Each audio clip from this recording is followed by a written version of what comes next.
There is a man, his name is Epictetus. He was a slave, and his owner one day, he was just an angry guy. One day he comes and just twists his arm. And Epictetus, without getting angry, containing himself, he looks at his master and says, listen, if you keep twisting my arm, it will break. And if it breaks, I can't sweep the grounds, and I can't wash your dishes, and I can't give you a massage. But if you want to keep twisting it, you can.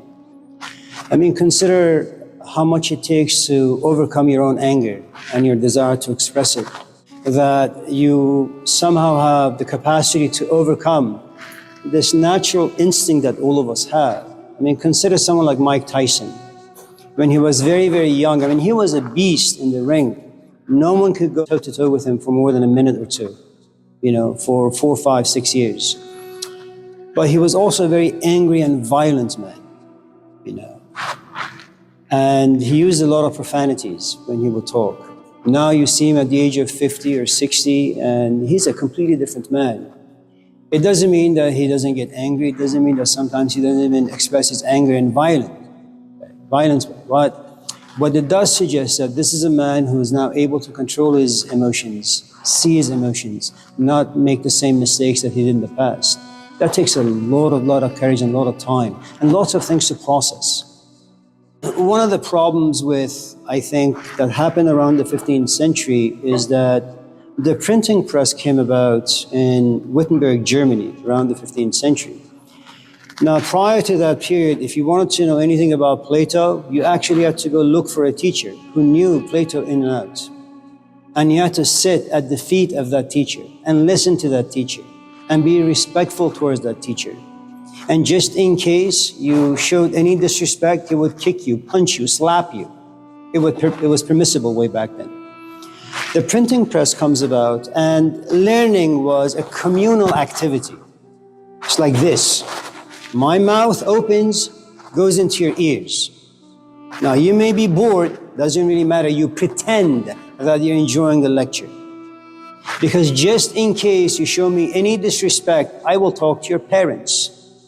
The most important thing in ancient days is your reputation. Destroy that, you have nothing. You can't get married, you can't get a job. No one will be your friends. No parent will ever allow their kids to hang out with you. That's how important your name is. Shakespeare, I suppose, said it best. You steal someone's watch, you don't make them poor. You steal someone's money, you don't make them poor. You steal someone's name, now they live in poverty. Now, when the printing press came about and books were now beginning to be printed, now you sit somewhere in your room and you pick up dialogues of Plato, and then you read. But I think Bruce Lee was right. Boards don't hit back. Books don't answer back. Books don't tell you you're stupid. Books don't tell you that you're misunderstanding what you're reading. Books don't tell you you're biased and prejudiced and limited in all sorts of ways. So you just read and read and read. And your assumptions grow bigger and bigger and bigger, and your ego becomes inflated. And when you actually run into a Plato, and Plato tells you everything about what you know is wrong, now you object. Your capacity to learn is basically zero. So Stoicism is one of those things. It's an art form. You need to find a school and you need to be trained. Now, one of the things about Stoic training is the following. You can't be a Stoic in solitary and in solitude. Someone needs to figure out what your buttons are, and they need to push them again and again and again until those buttons that create all these emotions, they no longer have any impact on you. The only reason why our good friend in the back doesn't want to drive, she has triggers. Every time she sees a car, she's terrified. Every time she thinks about buying a car, she's terrified. These are triggers. Okay? Now, sometimes you just have to wait it out. And because there is this component inside us that it helps you forget. And it's a blessing in some ways. You forget you happen to be in a lousy mood, let's just say your parents are divorced, and you're going to say to yourself, you're never going to marry, relationships suck. But if that particular experience stayed with you, you would in fact go mad. Every time you would walk into a relationship, you step backwards, and then you get old. But the nice thing about us is that we forget. And because we forget, you are willing to try it out. You go into relationships. In fact, it does work out for you. Sometimes life does that for us. Time passes and you forget. The problem with working with a teacher is that the teacher doesn't have time to wait. And it depends if you're working with a young teacher or an old teacher, seasoned teacher or a novice teacher. Okay. The more seasoned a teacher is, the more rigorous the training is going to be, and the more buttons they're going to push, and the more emotions you're going to express, and the more slaps you're going to suffer. Eventually, if you don't run away, you'll become a good Stoic. But as bumper stickers go, it's a great philosophy. I have to be interested in you to desire to understand you. And I can't understand the whole of you because you don't understand the whole of you. You yourself only understand bits and parts. You understand yourself as a mother.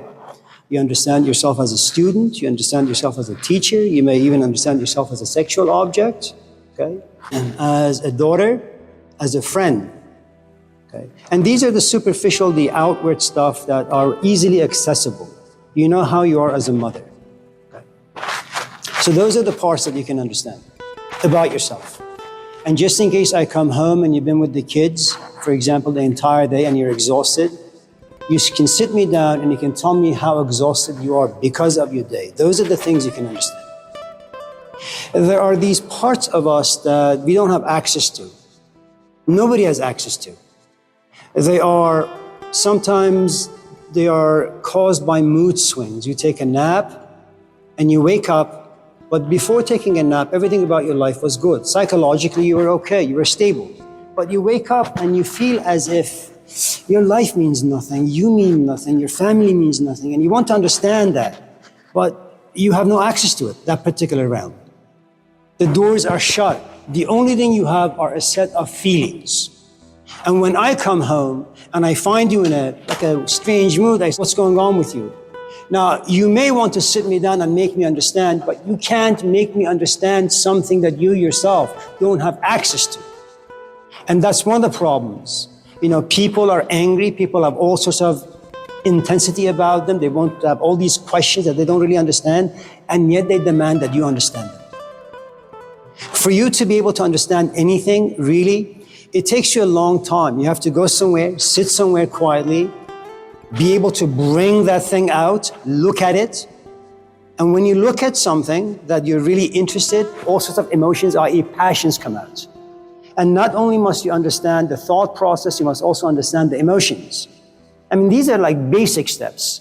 Then you have to put your thoughts and your emotions into language.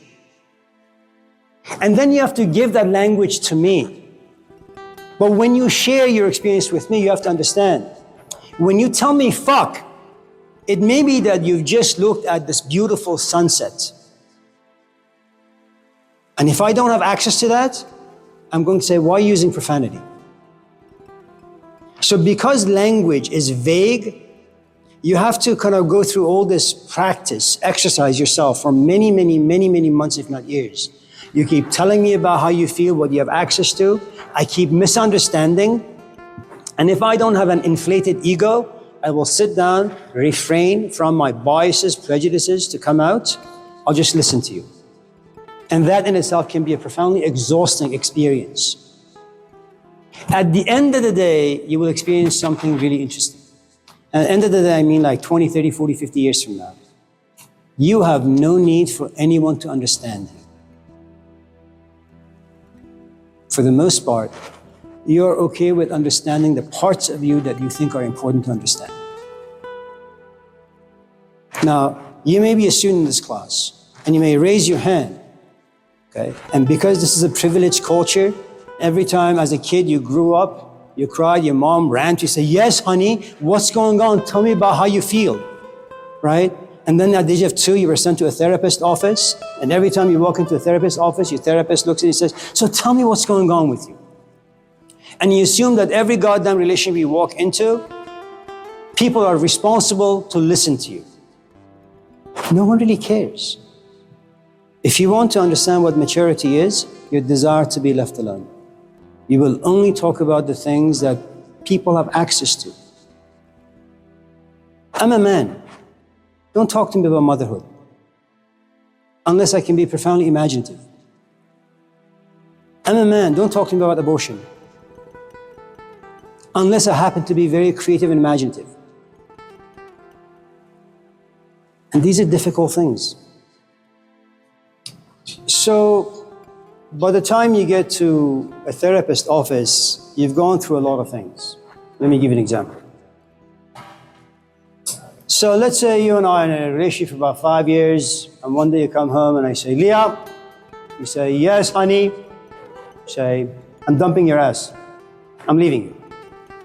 Now you love me. Now one of the things you need to understand in romantic relationships is that no two people love the same. No two people have the same amount of intimacy and closeness. One person always loves more, the other loves less. The person who loves more is weaker. The person who loves less has more power. The person who loves less has an easier time walking away. The person who loves less doesn't get hurt as much. Now you love me like 90 out of 100. I love you 10%. I've used you, I'm saturated, I don't want to be around you, I'm out. Now in romantic relationship, what usually happens, let's say you have some age on you, I have some age on me, you've built this dream house. You're gonna get married, you're gonna have children, you're gonna buy a house, a car, this or that. That house has been shattered. That's a tornado. That's the reality of life. I am bored, I want out. Now, you're not going to go seek a therapist office just yet. You're going to sit, you're going to call me many, many times to make this work.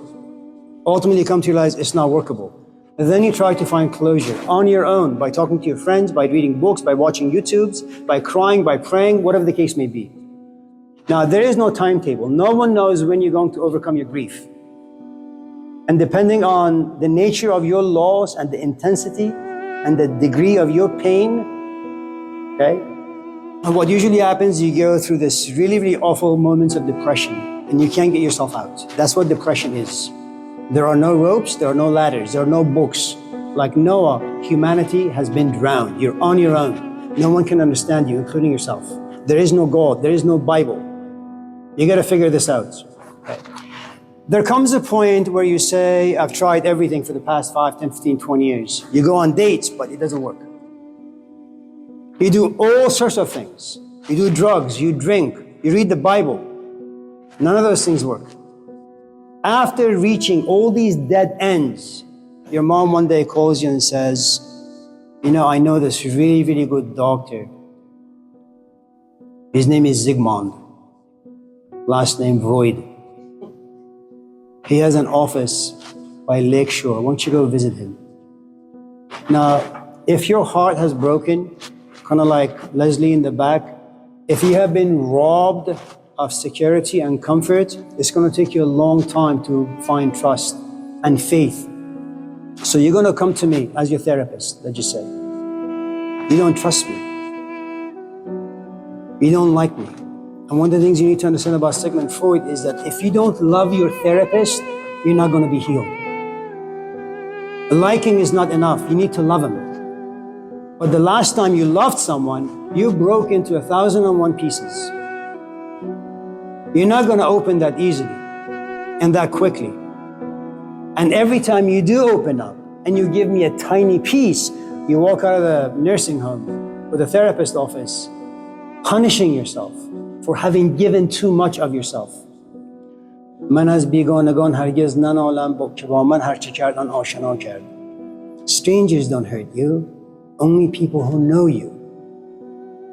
You have given them the tools to hurt you with the very things you have given them. You give me your heart, I will break it for you. Now, if I'm a good therapist and if I'm patient enough, I have to wait for a long, long time and endure your abuse. So what's going on with you, Leah?